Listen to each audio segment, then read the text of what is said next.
Welcome to the show, Ms. Hamakali and Mr. Akwaake. Thank you for joining us.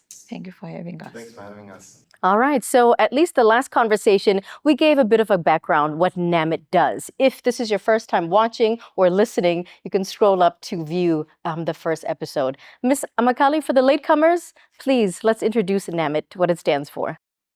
Okay, thank you. NAMIT stands for the Namibia Miners Investment Trust. It's an investment arm created by the Mine Workers Union of Namibia. It was established in the 1997 with the main objective of providing benefits to the MEN members, ex-members, and their descendants. Great. Bellatrix Investment Managers. Firstly, what is it that your organization does? We said you're part of managing the NAMIT, especially the SME Fund. Give us more background information. Yeah, so what we do at Bellatrix is essentially fund management. We take investment from various investors, and we deploy those funds into SMEs. Our specific role managing the NAMIT SME Fund is that role of a fund manager. And as you introduced, we do the vetting and processing of the various applications that come through. Yeah, I think it's a perfect match made in heaven. You have, the platform, the vehicle, and management is very, very critical, especially when it comes to SMEs. Ms. Hamakali, this partnership is great. So what's the whole drive behind the SME Fund, just to get us up to par on the aims and objectives? Like I said before in the first episode, the main aim of the SME Fund establishment was to assist the NAMIT beneficiaries create businesses as well as expand their businesses and also generate extra income through businesses. Yeah. So we can say as the SME Fund is aimed at empowering the NAMIT beneficiaries. Mr. Akwaake, you've seen it firsthand. You see applications coming through. You're more of the technical aspect. So let's get a bit technical. What kinds of applications have you been receiving? And what are those most let's say, the kinds of companies that start up, especially with the members?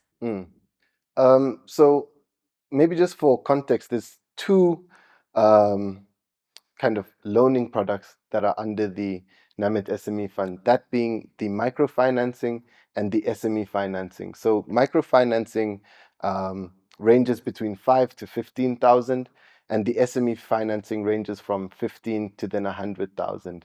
And we get various applications, from the lady who wants to open up a hair salon to somebody who wants to do farming, to somebody who wants to actually open up an educational institution. So the plans and the business ideas vary, but at the end of the day, our job is then to make sure that this business is going to be viable at the end of the day and that they can repay back their loan that they're taking from the fund.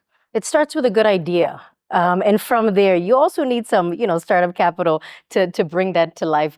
Ms. Hamakali, you've seen the applications as well. They come to your offices, they drop off. And sometimes, members think, oh, it's not for me. Maybe it's too far-fetched, or maybe I don't qualify. Maybe you can just enlighten the listeners and viewers, what does it take? How do you apply? Where do you apply? What do you need in order to be a potential candidate? All the NAMIT beneficiaries qualifies for the SME Fund. However,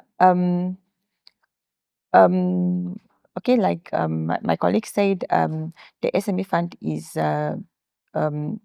divided into different categories. There is microfinancing and then the business loan. For one to qualify for the bigger loan, which is the business loan, they should have registered business. Definitely, they should be NAMIT beneficiaries by either them being MEN members, ex-members, or a descendant of the MEN member or an ex-member. And with a micro loan, anybody can apply. Anybody from the NAMIT beneficiaries categories can apply. However, they don't really need to have a registered business. And what one can do for them to apply, they should approach my office or any of the MEN offices to get the application forms. They complete the application forms and then send to our offices. All the requirements are stipulated in the application form. However, they should attach their proof of membership or proof of beneficiation of NAMIT. And they should also attach their ID copies. Okay, great.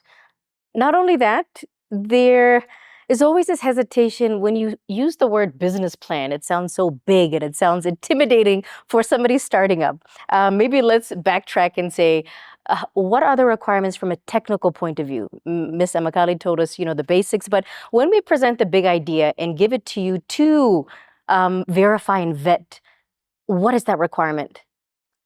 Yeah, so I think when it comes down to idea generation and wanting to start a business, one should always consider the opportunity and how to unlock it. Not necessarily, I need X amount to start this. I think when we're looking at the technical side of things, we're looking at who's your market. How is this investment going to return into revenue generation for you and your business? And at the end of the day, are you compliant with the various regulations and governance within that industry that you're heading into? So do you have the necessary documentation, whether that be a fitness certificate or, like Ms. Penny touched on, a registered business that's compliant with Social Security and NAMRA and the likes? And then ultimately, it's the finances, right? How are you going to generate enough revenue to then pay back this facility which you've taken out? Yeah. We brought you for a certain reason. I'm still going to touch on you real quick. With the vetting, let's also maybe give us the don'ts. So for someone that is really trying, maybe they weren't, accepted previously, what are those things that potential business owners should not do just to help and guide them so that it gives them a better, higher chance to be selected? Okay. Well, from some applications that I've seen, do not leave any sections blank. Please try to fill out all of the various sections within the application. This is very important for us so that, we can contact you, we can understand what you're trying to do. Typically, sometimes we receive applications without phone numbers, without the required loan amount, without things, sometimes without the confirmed ID, like Ms. Penny said. So I think it's really, don't take the application process lightly, because that's where we start the process and where we can start to build the pieces of your investment case. Whereas if some information is missing, it takes a bit longer and it's a bit more difficult then. Yeah. So I'd say that's a don't. I think do be patient. There are a lot of applications that come through. There is a process to vetting these applications and us conducting our due diligence and building up a proper investment case to present to the investment committee at NAMIT. So do practice patience, but also at the same time, bring your part and make sure you're doing the application properly. As I say, never give up. Yeah, definitely. You might slip and fall once or twice or get rejected, but you try over again. Yeah. And now posing the question to the both, Ms. Hamakali and Mr. Akwaake. This partnership is brilliant. We've seen startup, funding come and go, and then they die a natural death. What has NAMIT put in place to ensure that this partnership or this fund continues and also doesn't go the same route by slowly but surely disappearing in the market? This fund is entirely being controlled by NAMIT with Bellatrix. So the reason why we give it to a fund manager is because we thought, okay, we have never done this and it's not into our scope of work. So why can't we outsource it to the experts? Yeah. Just to ensure that it's continuing, it doesn't die a natural death. So, and apart from that, we also have meetings, quarterly meetings, whereby the approvals are being done from the trustees, appointed committee members for the SME Fund, together with the advice of Bellatrix. And we also have business analysts who assist us with the business plans for our applicants. So in case our beneficiaries are struggling with business plans, we have got people in place experts in place who assist with business plans to make sure that they have the business plans are up to standard. And yes, where we are failing, Bellatrix does advise. Mm. And from your end?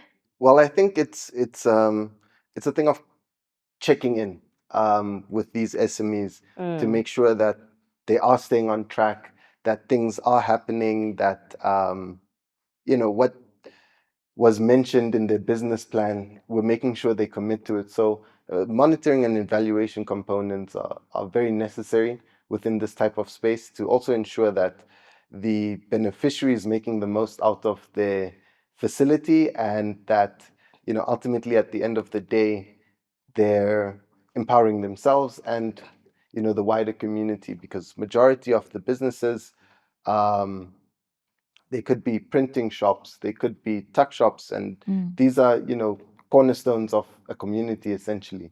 So it's making sure, checking in with the beneficiaries to make sure, okay, how's business doing, how are you operating, what challenges are you facing, and how can we assist in that regard. Yeah. Exciting times, not only just giving funding, but making an impact to the economy, more job creation. And those are the great success stories that we want to share and celebrate.